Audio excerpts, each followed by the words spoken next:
Welcome, welcome everyone. As you all are coming in from our breakout room, I'll just give it 30 more seconds while everybody is showing up.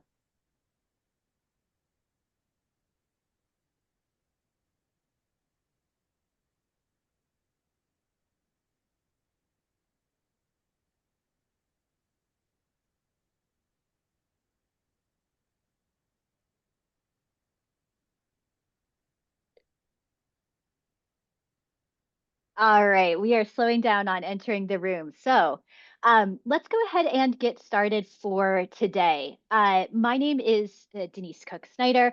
I am here as part of the NAP Postbac Committee. I'm at the Medical College of Wisconsin, and I'm very excited to welcome you to our presentation today on behalf of the NAP Postbac Committee about postbacs. What are postbac programs, and are they for you? So just to get everybody oriented to how we'll run today's session, I'd ask that if you have questions while we're presenting today, please feel empowered to drop them into the chat. We'll also have time at the end of today's session for a live Q&A, where if you have questions, we can get them answered there as well. So during today's session, either drop your questions in the chat or save them for the live Q&A at the end of this session.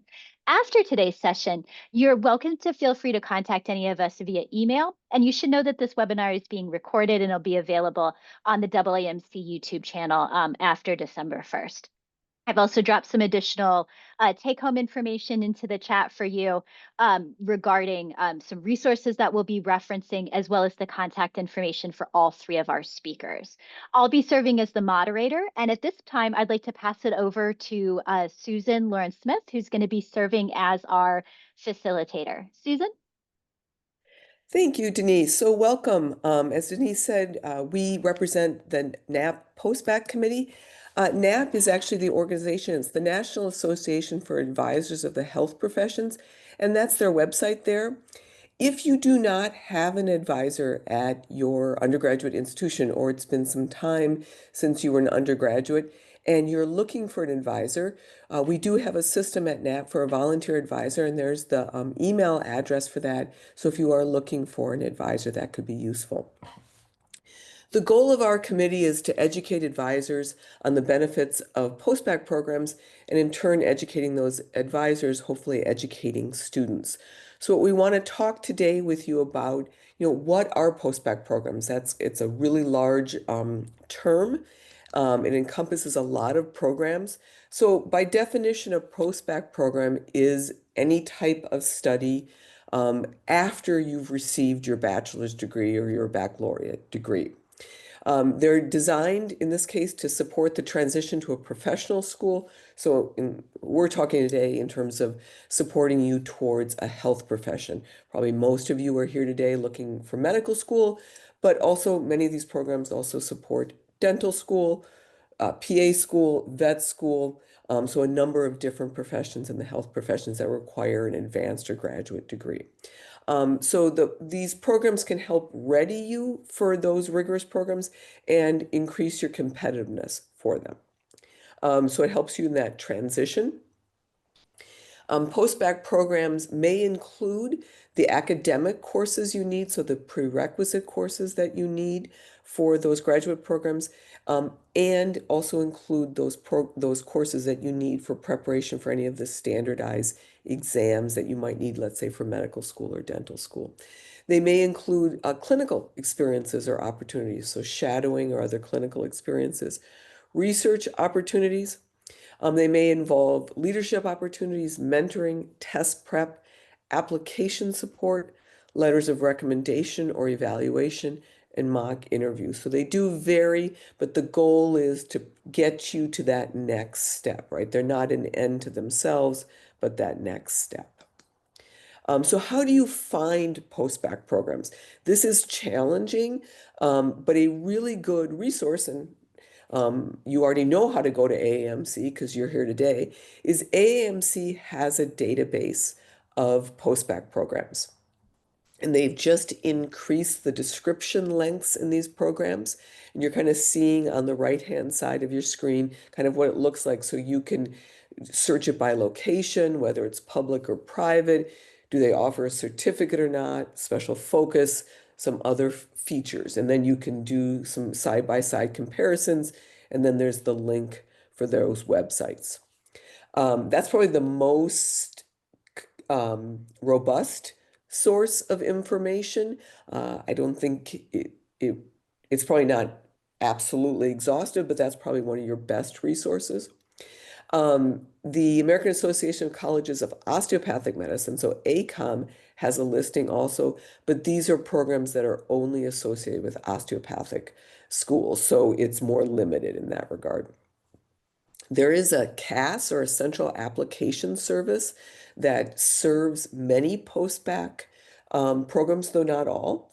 And you can make an account there and search the programs that happen to use that CAS and do some comparison there. But again, not every program uses that CAS for its application processing, so it would be a smaller list. And then, of course, go to seminars like this. Word of mouth. Talk to your advisor from your undergraduate institution. Talk to some medical schools that you're interested in. Which ones do they recommend? Friends, other people who you know that are in medical school or have completed medical school. All of those can be useful starting places. I would really encourage you to make, probably a spreadsheet and put that information in so you can start that comparison as you go through this process.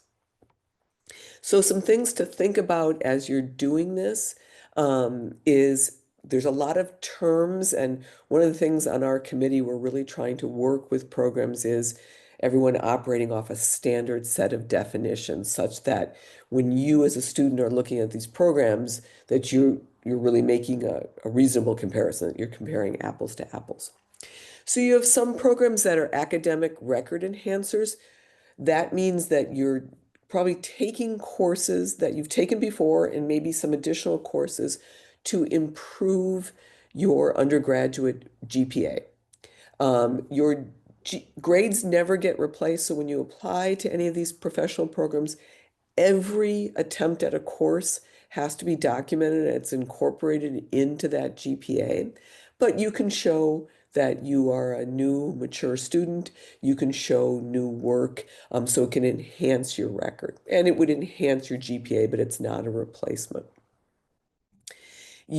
Some programs are for career changers, so you don't have a background in science. You don't have a degree in that. Maybe you have a degree in political science and you decide you want to go into a health profession, and it's a program designed for people who do not have that background. Some do both or can do either, right? Depends on the particular program. Some are specifically designed for economically or educationally disadvantaged students. So that's part of their focus, and they're looking for certain student populations that they really want to target and serve. Some are DIY, and by that I mean you really did it yourself. So maybe you took a couple courses at your local university, and then you took a couple courses at a community college, and you did some mixing and matching based upon your needs. So you didn't actually apply to a particular program, but you were putting together the coursework that you needed to be prepared for the standardized exam, as well as to prepare yourself for the application process. Some are focused solely on undergraduate courses, so anything numbered 400 or 4,000 or less, and that would be incorporated into your undergraduate GPA. And some are graduate courses, so they are, 500 or 5,000 and above. Ones that are graduate programs, then that is a separate GPA on your application. It's listed as a graduate GPA. Those are distinctly separate. They are not mixed together. You should also think about what credential are you getting? Are you getting a certificate? Are you getting a degree? Are you getting credit only? None of those are better or worse. They're simply different, right? And so really when you're looking at these programs, first off, understand what the terms mean such that you're looking at the right programs, and then consider what do you need. If you've never taken a science course, obviously you need to take science courses, right? So you're really going to look at ones that are amenable to career changers. If you have to improve your GPA, then you need to look at programs that are going to focus on that. You also need to think about your time. How much, what is your time frame for completing these courses? What's your time in a given term? Are you going to take courses part-time or full-time? And what are your goals? Is that particular program well suited for your particular goals, right? So find the program that's right for you. You and your friend could be both looking at programs. You might have really different needs. So really take that into account as you're doing this, such you find a really good fit. Programs are looking for students that are coachable, willingness to grow and adapt and change, that are driven. You know, you've made a decision to invest your time and your money in this program as a stepping stone to the next professional goal. So you got to be really driven to do that. I would also argue you need to have made sure you have the time to do this, that you can dedicate the time to it, and that you're resilient. That's certainly going to be an important feature as a health care professional. So they want to see that in you too. They aren't expecting you to be perfect, but they are expecting that you have a self-awareness and maturity. So if we looked at the programs, um, we could kind of divide them into two categories. One, so on the left-hand side, so lockstep. So this would be a cohort-based group. So maybe it has one start a year, let's say September. You all come, 30 of you or 15 of you or 50 of you start together. You take the same schedule of courses. It is completely defined and locked in. And then you all finish at a particular time. That can meet the needs for many students, for what they want and need. Nothing wrong with that. Those are really good programs. Again, does it fit your needs? And then the other side of that, which is it's a program that's very individualized. So in that case, you're going to probably meet with an advisor or an intake specialist who's going to look at your past academic record and experiences and design a academic plan based upon what you've done in the past, and what your goals are. So in that case, you might have more than one start in a year, and you could be in that program with another student and maybe only take one class together because you had very different schedules because you had different academic backgrounds, right? Again, both can be really, really valuable in helping you meet your needs. It depends on what your background is and what you need. So things you should take into account as you're looking, whether at the AMC database or talking to other people. How long does the program take to complete? Is it a set time or what's the average amount of time? Is it possible or advisable for students to be employed during the program?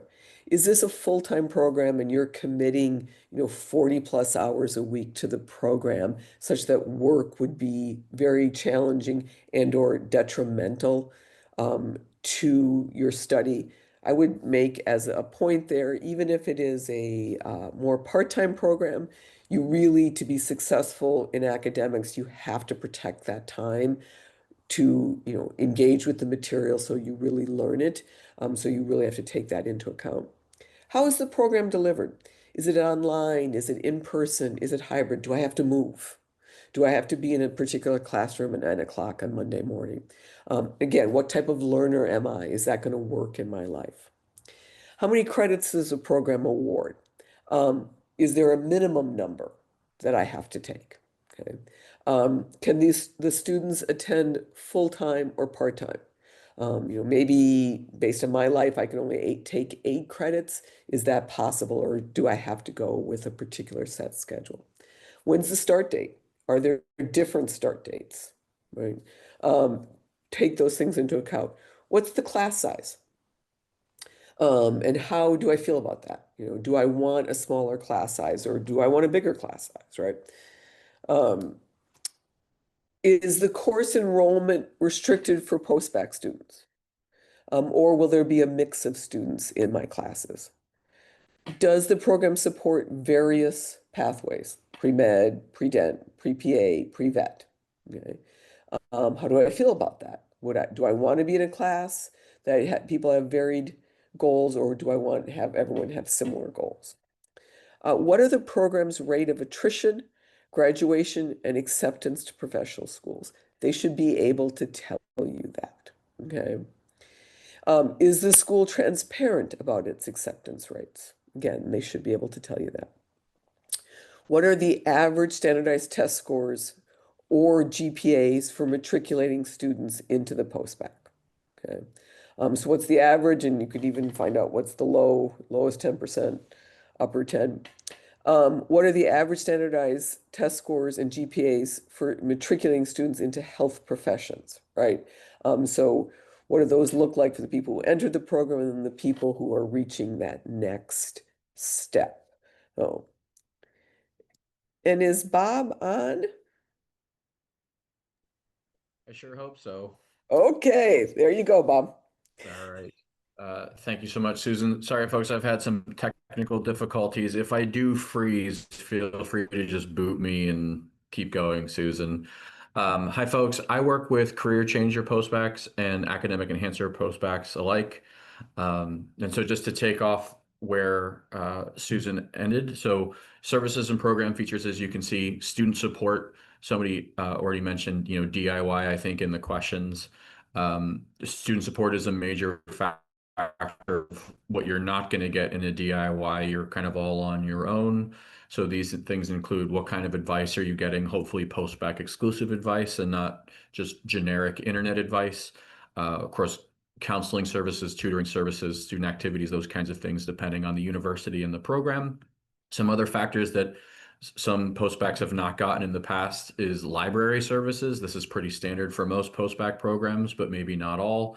Clinical experiences, seen some comments in the chat about, well, what if I don't have this? What if I don't have that? That's something that you go looking to see if a postbac program has what you want in what you want your postbac experience to be. So clinical experiences, shadowing, guest speakers, presentations, those kinds of things. Research opportunities, whether it's publications or presenting at symposia, things like that. Standardized test prep, huge X factor in the application game, no matter what field you're in, particularly for MCAT and DAT.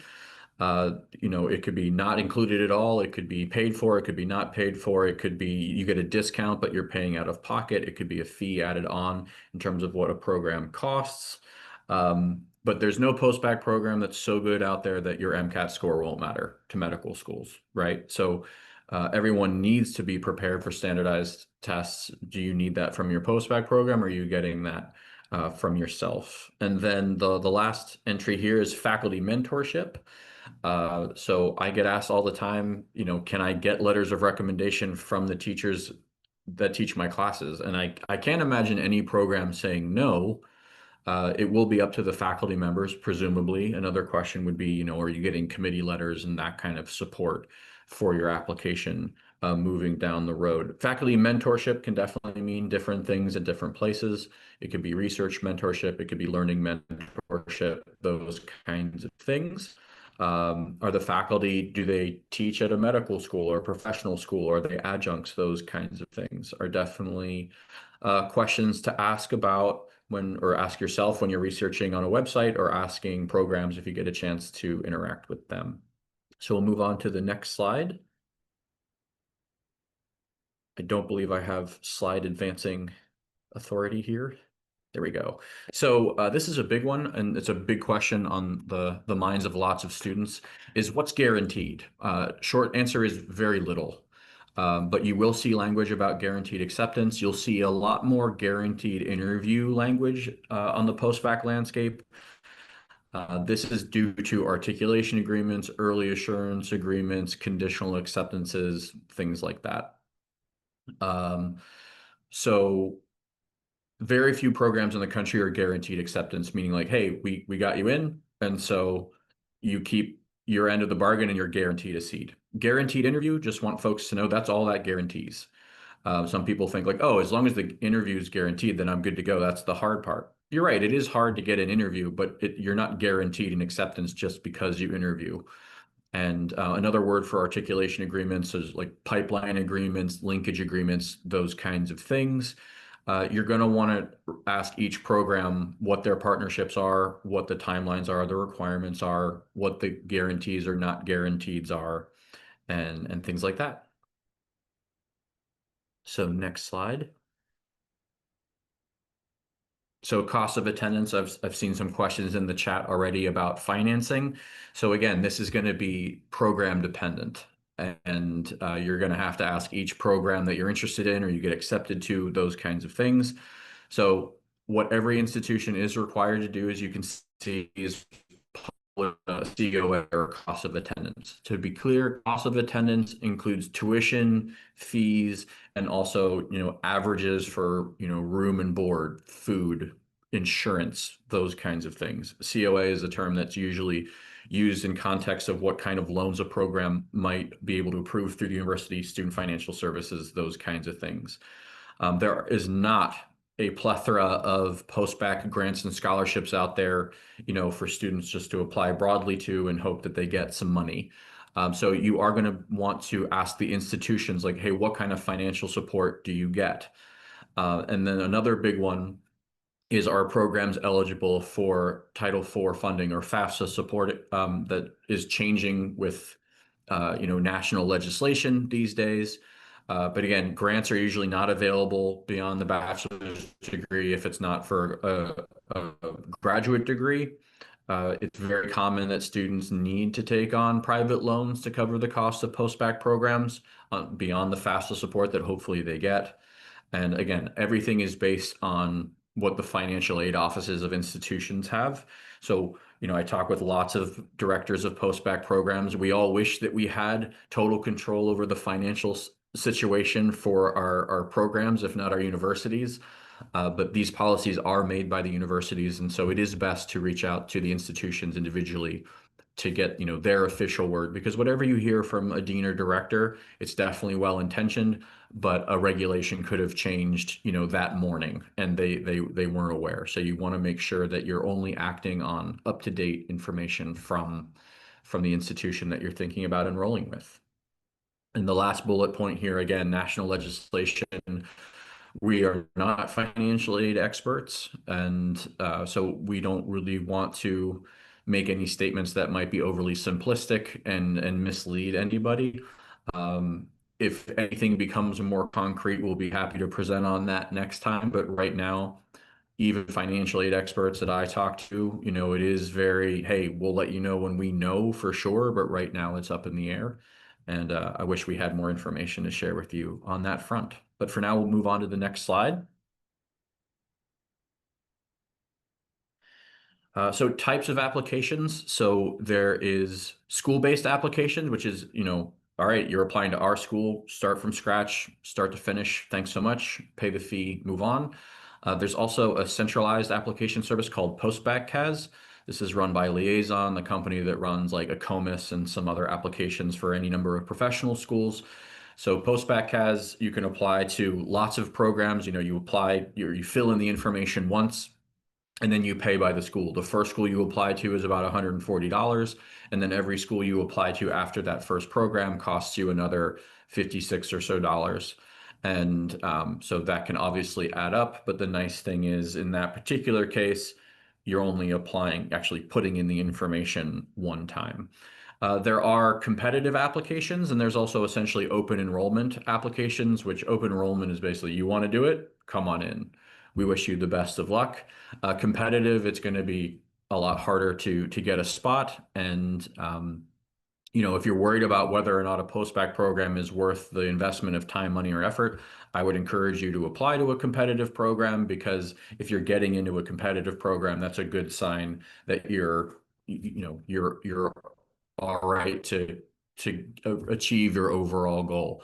Open enrollment, obviously, it's a great opportunity, but if everyone can just walk in and do it, then you're not sure if you're going to be competitive at the end of the investment of all that time, money, and effort. So keep an eye on that.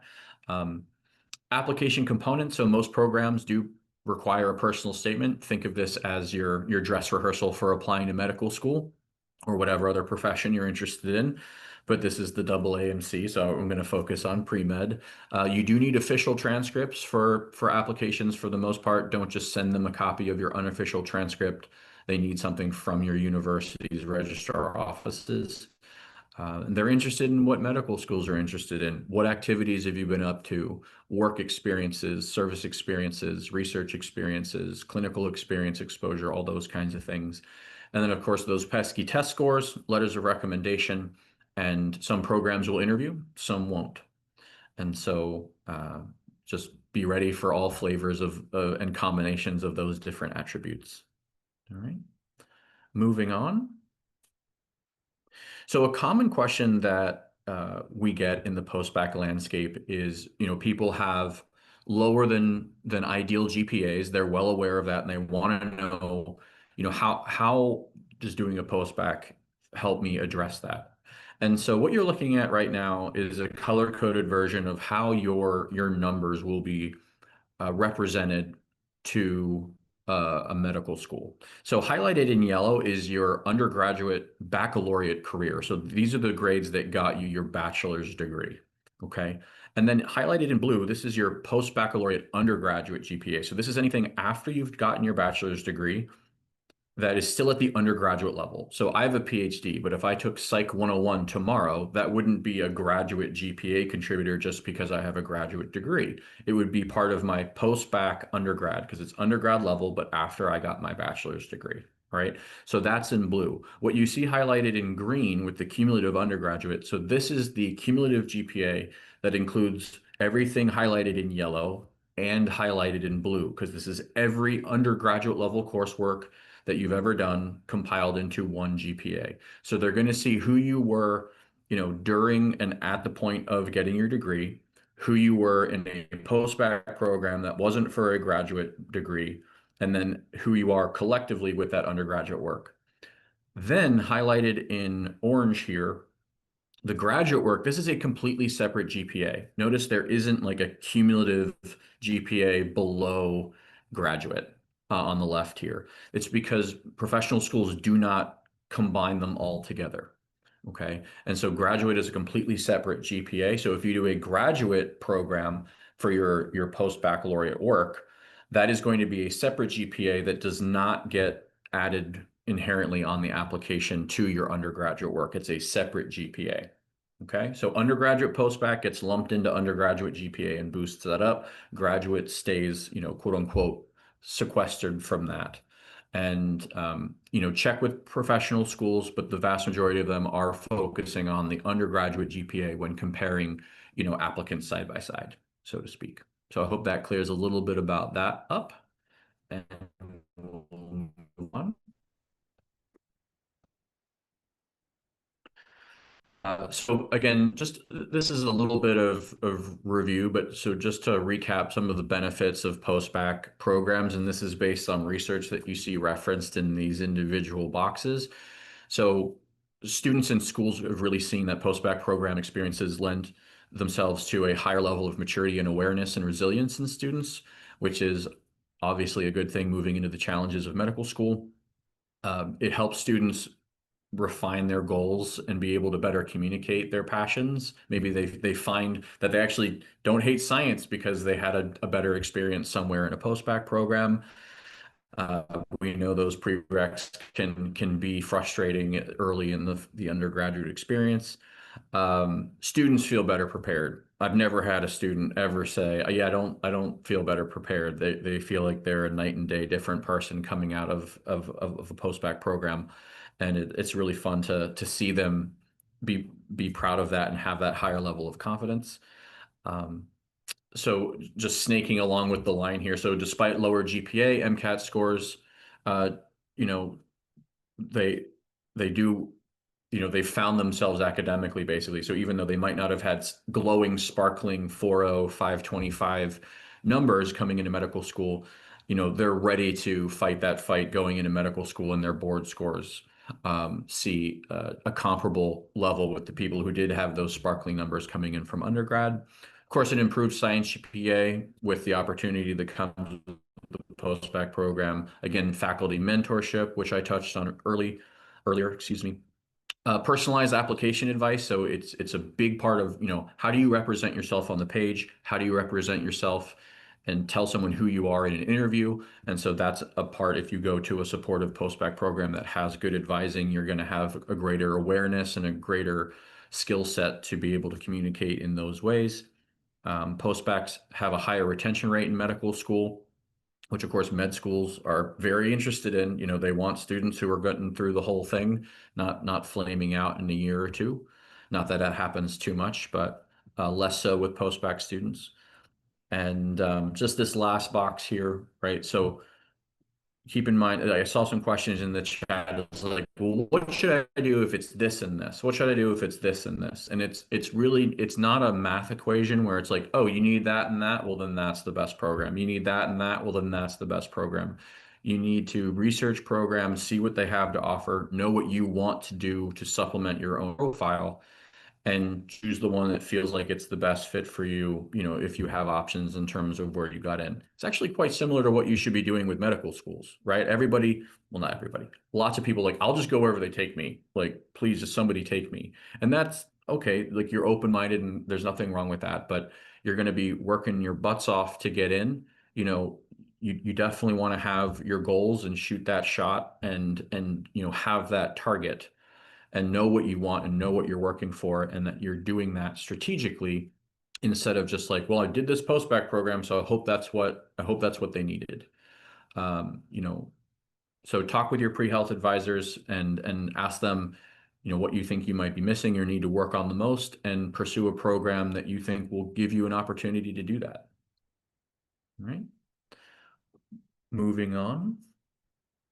So this is a resource that the postbac committee has put together regarding the different options. This will be made available, so I'm not going to talk through this because I'll just talk enough so this stays on the screen, so you can pause the recording in the future if you'd like. So we've talked about career changers, so that if you haven't taken the prereqs, go the career changer route. You have to take the prereqs before you worry about other coursework. If you do have all the prereqs, if we go to the right of the screen, so yeah, I have the prereqs, so what should I do now? So you're in academic record enhancer land, and then a big part of what you should do next depends on your GPA. If you've got a very strong GPA, you're more in the realm of, well, pursue a master's program, do something that you're very passionate about that's related to medical school, and you don't compromise your undergraduate GPA. You build your profile up in other ways. Maybe there's research involved, which could be great. As you can see, there's some advantages and disadvantages that are highlighted regardless of what realm you're in. If you're lower on the GPA scale, so the committee was comfortable about 3.4 or lower, this is where you might want to think about doing a more undergraduate GPA boosting or science GPA boosting program. And again, general recommendations. Some people really want to hear like, well, what should I do if my GPA is 2.9 or 2.8 or 2.7, those kinds of things. And just as a general rule, as a committee, we would encourage that for every 0.1 below a 3.0 you are coming out of undergrad, take a year off from school, get full-time medical exposure. That experience will either motivate you more to be better when you come back to the classroom, or it'll show you like, I don't actually want to do this and I'm not going to spend money on a postbac program to pursue it, kind of a thing. But having that time just lets you grow up, lets you be more prepared for the challenges ahead. And we'll just kind of, lots of information here. Again, read this over, and if you watch the recording, but this is our basic flow chart, and maybe bring this to your pre-health advisor if you have one, and get their feedback on what you should do. So yeah, I think we'll move on from here briefly. I think my colleagues might want to follow up, but this is our contact info. Thank you for coming. We're going to move on to Q&A. And again, I think we have about 15 minutes here, so we don't have time for 400 and what is it, 64 one-on-one questions, but we'll try to hit the more broadly helpful information for folks. Also, I'll just shout out now that I will have a booth tomorrow at the fair. So if anybody wants to stop by and ask questions, by all means. But If we could go briefly back to the contact info, just so people can take screenshots for everyone here today, that'd be great. But so Denise, do you have some juicy questions for us to answer? I do, and thank you all to everybody for the questions that you've been putting in both the Q&A and the chat. They're fantastic. So I've grouped them across some big topic areas. Something that came up several times was the difference between a special master's program versus a post-bac. Could you all just define and describe the difference between those two classifications? So I'll start, and Bob, you can chime in. So first and foremost, right, special master's means you're getting a master's, right? It's a graduate degree. So that also means that those courses and that GPA are that separate line, as Bob indicated on that slide. So it's not going to change your undergraduate GPA. So you're getting a degree. It's different in that regard. Whereas a post-bac program would be very likely going into your undergraduate GPA and improving that. That's where I would say their big difference are. Some of the courses in terms of content could be similar, but what the big difference is that GPA that it's going to affect. Bob, you have anything else about that? I'm sure you probably do. Well, I think that covers pretty much everything. The only other thing that I would mention is that sometimes so I want to stray into quote unquote just master's programs, because if somebody does say a master's in public health or biochemistry or something that's its own field, it's still obviously very relevant to medicine in a number of ways, but those programs are less likely to give a hoot that you have an MCAT timeline and demand and priority. So if it is indeed a special master's in terms of being targeted for medicine, again, if you have the MCAT in your back pocket, you're like, no, I'm good. I'm here for grades. Uh, then a master's program, again, it's not going to help your undergraduate GPA, but you don't need the MCAT consideration, so to speak. So be aware that just because a program is related to medicine, it doesn't mean that they are designed only to help you get into medical school. They might have, a more tangential or parallel professional goal in mind that's useful but not targeted, if that makes sense. Yeah, so I think you could actually think there's three types of programs. A post-bac program that will impact your undergraduate GPA, a special master's, which is designed to get you ready for medical school. You're going to get a master's degree, but it's targeted to getting you to that professional school. It probably has its calendar and its structure is based upon that application cycle for that professional program and the test prep. And then a master's program that is, again, all can be valuable experiences, but the master's program by itself probably isn't geared towards the calendar of applying to medical school. Yeah. I'll just to get my biases transparent. So I run an undergraduate program, not a master's level program, and I get asked all the time, well, why shouldn't I do a master's program instead of your program?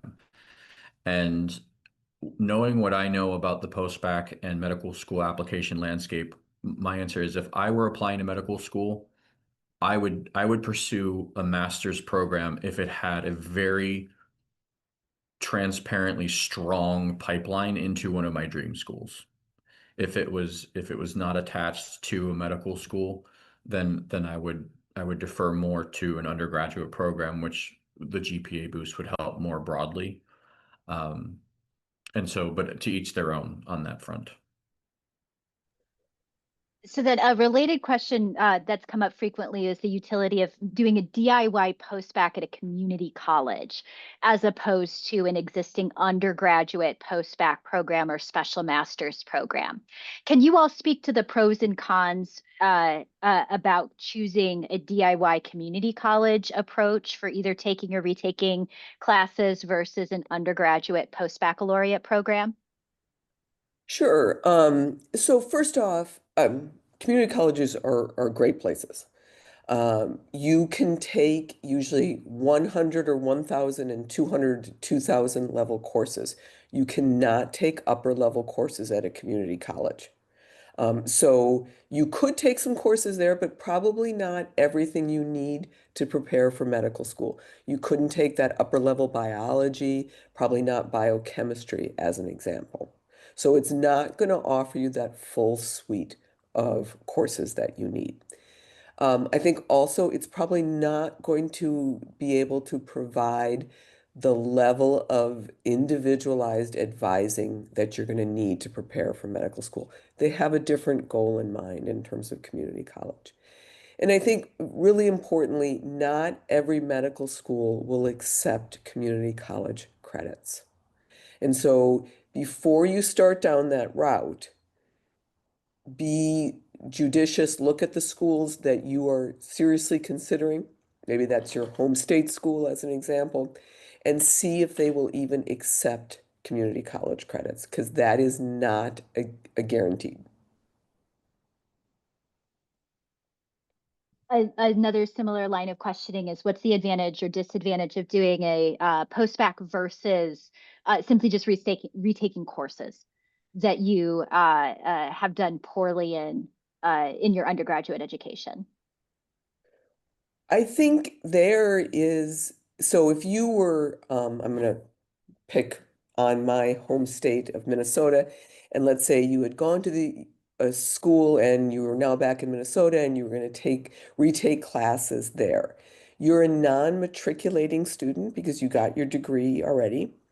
You're not degree seeking, and you are the last to register.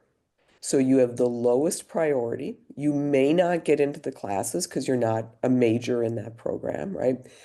So you certainly can do that. It's often extremely challenging in terms of practically getting the courses, or, oh, I got the lab at 10 o'clock on Monday night. So, making that actually work.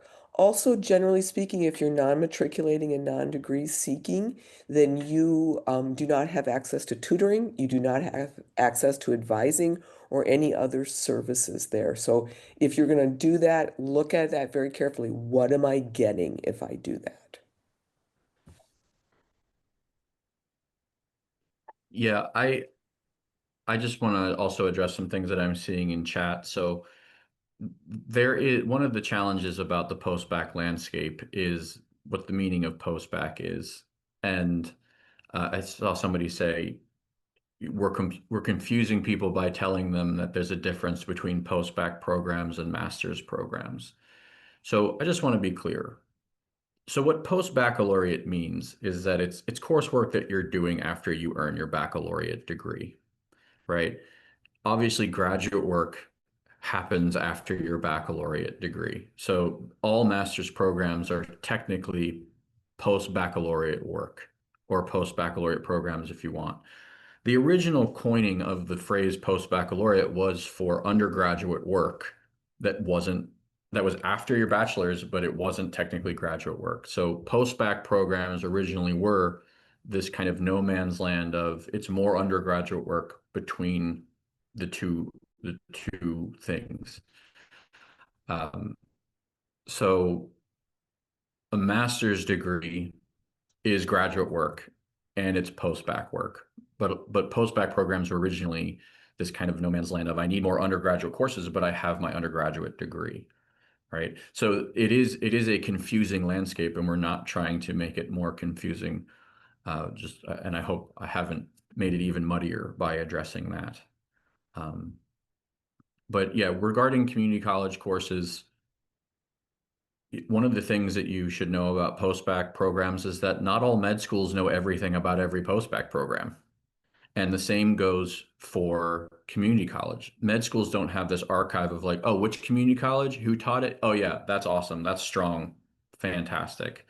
They'll see that you went to a community college, they'll see that you went to a post-bac program, whatever the case may be. And I've recently learned that particularly, I guess, out west, community college is more welcome than what I am aware of it being in the Northeast. I've heard a lot of concerns about, if people are doing a lot of summer classes or a lot of science classes at community colleges, it can look like searching for the path of least resistance, which isn't fair for the people who are just trying to save some money. Um, but whenever somebody applies to my post-bac program and they're missing, say, two prereqs, and it's like, hey, you're accepted, except you do need those two prereqs before you start, they always ask, can I take them at a community college? And I always tell them, you can take it at a community college to come to my program, but I can't promise you that medical schools will look at those community college courses and be impressed. So if you're looking to be as impressive as possible, then if you can, I would encourage, taking it at a four-year institution. It doesn't have to be at my school, but I would encourage them to do it elsewhere if they can. Another But sort of talk to decision. your regional advisor. I apologize for interrupting. There's another decision point that's come up frequently within these questions is how do you decide between a post-baccalaureate program, either DIY or a structured program that offers more online options versus offline options? How do you weigh sort of the decision between online versus offline courses when making decisions about post-baccalaureate education? Sure. So again, just to make my biases transparent, my program's in person. We don't offer online classes. Um, I would love to be able to offer online classes if med schools like them, because students like them, and it would allow me to accept students from who can work remotely and don't want to move to Philadelphia. Um, but my program will remain in person and only in person because, again, that's what every medical school that I've talked to wants to see, particularly with lab work, but and for any number of reasons. So again, if I were applying to medical school and pursuing a post-bac program, I would personally stay away from online courses. In the sciences, I think it's okay if you're taking like an English course, like some other kind of the more liberal arts prereqs that do exist. Um, that's fine, but I would be very nervous for any of my students who finish my program who then go on to take more science classes online. I'd be worried about how that's going to help them. And I would also say like I think the bigger issue is the labs. Texas, for instance, will not accept online labs. So really look at the schools that you're looking at. And I will make a really big case about it's less about delivery and it's more about engagement. And there are students who think, oh, if it's online, somehow that means there's more hours in the day. So I can work and take care of my kids and volunteer, and I can take these classes. Well, there's only 24 hours in a day. And so a online program or asynchronous program might give you some flexibility, but it's not a time generator. So if for you to be successful in any course, you have to frequently engage with the material, ideally engage with your classmates and the instructor. And if that isn't part of the program, there aren't ways to do that, then I think that's going to diminish the experience for you. And again, it's not a time machine, so it's not going to generate time for you. So don't fool yourself into thinking that. I see students do that, and it usually ends very poorly for them. So then we probably have time for just about one more question. So a broad question that came through in the chat earlier is, what's one mistake that you see students make when they're trying to choose a post-bac program that we all can make sure that we're avoiding?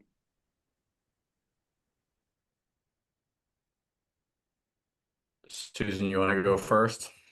I think so. I am the director of a program that is individualized, right? So people take a variety of different number of credits and schedules. I think if there's a mistake they make is not thinking about, but this is maybe less about the choice, but about being successful in it. They don't think about how are they going to restructure their life to be successful in this program. Again, you just can't keep adding things to your daily diary and assume that there is time for that. You'll have to restructure your life. I guess I would say a second part of that is students who have had a challenging undergraduate experience, and let's say they graduated in May of 2025, so a matter of a few months ago, and want to apply to a postbac right away. And they're like, no, no, I've learned my lessons. Give it some time. Make sure that you really have made those changes.